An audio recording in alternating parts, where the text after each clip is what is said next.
Salve, friend.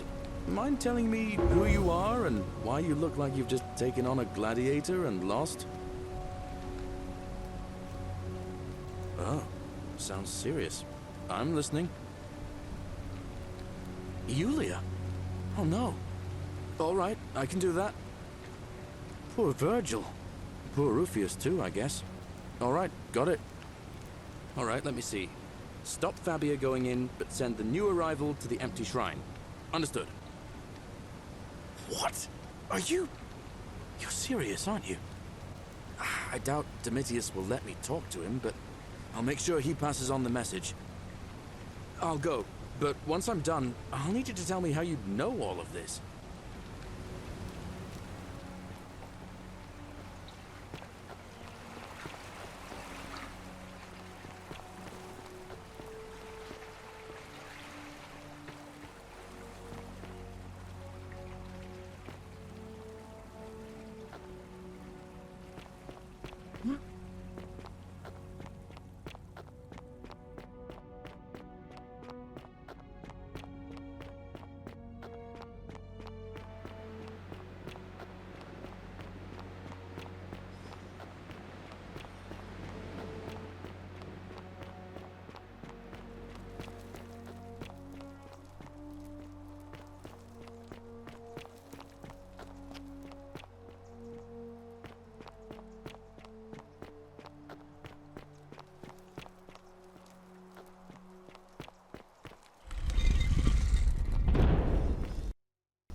And here you are. Allow me to introduce myself. As you have already gathered, I've been known by many names. Nergal to the Sumerians, Osiris to the Egyptians, Hades, but the one, and I've been, and what is that they will first.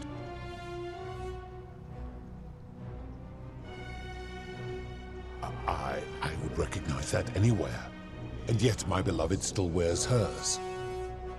What is this? How did you come by it? You vile, despicable creature. Why would you do such a thing? And worse still, boast about it.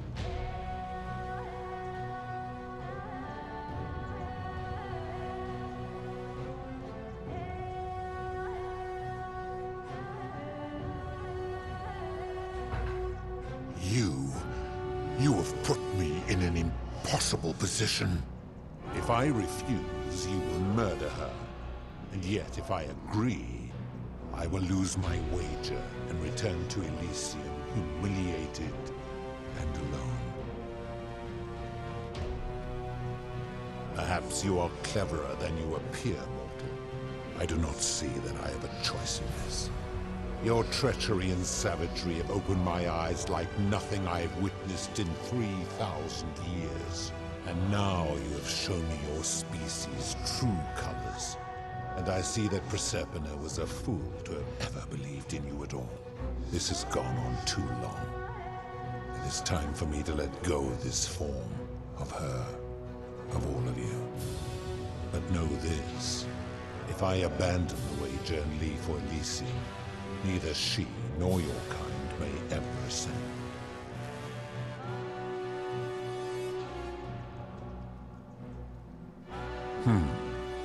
Very well. I will have Charon make arrangements to ferry the others. But as for you, be aware you will be separated from the rest.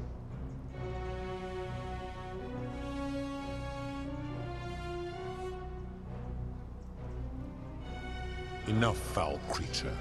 This is not something I've decided. You see, once this exodus begins, the events that brought you to this moment will never have taken place, and you will have created a paradox. What will become of you is difficult to predict, but that is the risk you have taken by interfering in the natural flow of time. Now, are you ready? You had best pray our paths never cross again, mortal.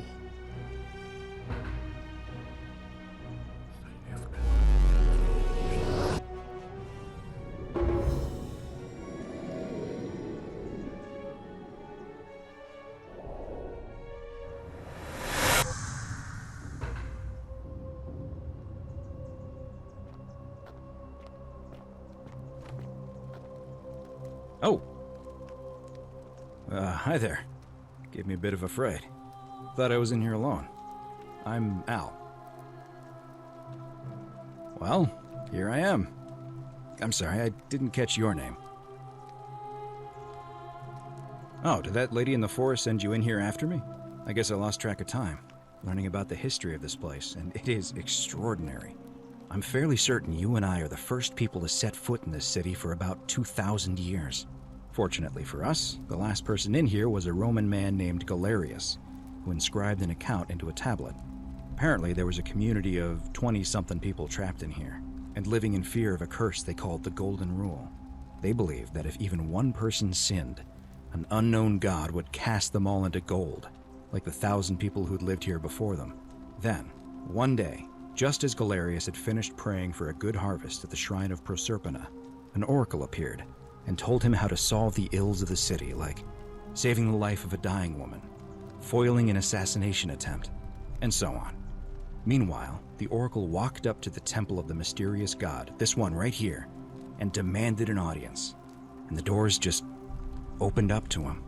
Nobody knows what went on in there, but Galerius wrote the oracle must have been more persuasive than Odysseus, because the next thing he knew, the ground shook and the voice of that god rang out over the city.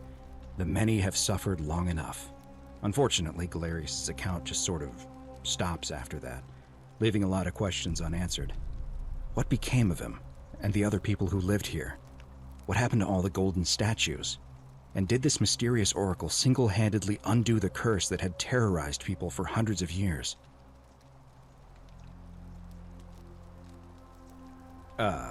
What? Oh, I see. For a moment there, I thought you were serious.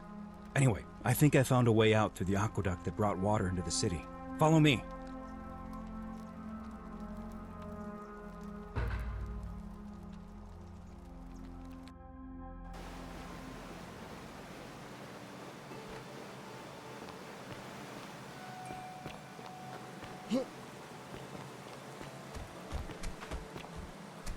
I'm gonna pause here for a moment and make sure nobody else has ever lured into this temple. You go on ahead. I'll be there soon.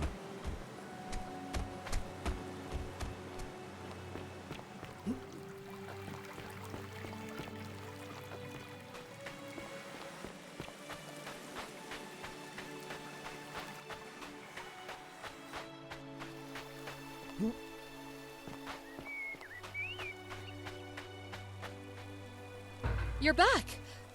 But you're alone. Does that mean you didn't find Al? Oh, what a relief. Thank you so much. I was beginning to think you'd both become trapped in there. Why don't you tell me what you discovered while we wait?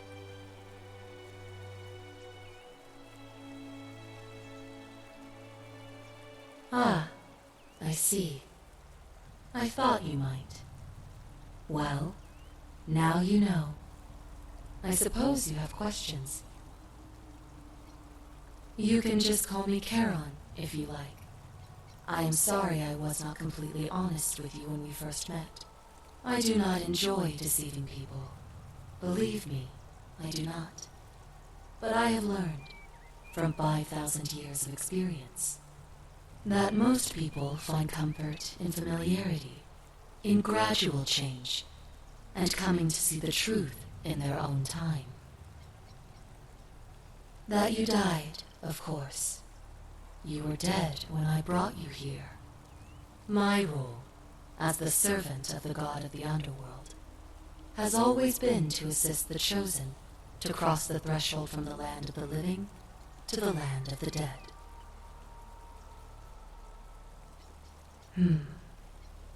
Usually, when people do not remember how they died, it is because they suffered a terrible trauma. Most souls would rather not remember. Ask yourself honestly, do you really want to know? As you wish. You were murdered. You were exploring an old tomb when you discovered a cache of forgotten relics, including 2 silver coins of ancient origin. Unfortunately, as you emerged into daylight, you were set upon by 2 thieves. A nearby hiker saw the scuffle break out and leapt to your aid, trying to help you recover your bounty. You both fought bravely, but your assailants were armed, and you were not. There was nothing you or your ally could have done. He died instantly at the scene, and you followed a few hours later. That man's name was Al Worth. You were each in possession of a sacred coin, called Charon's Opal by some, and so it was my duty to bring you here.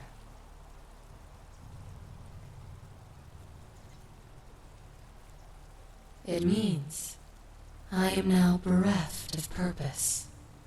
There is nobody else to ferry here, nobody to keep you company.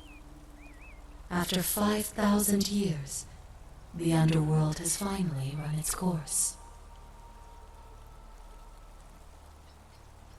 Perhaps you have heard the tales of the Greeks and Romans burying their dead with a coin in their mouths to pay the ferryman for passage across the river.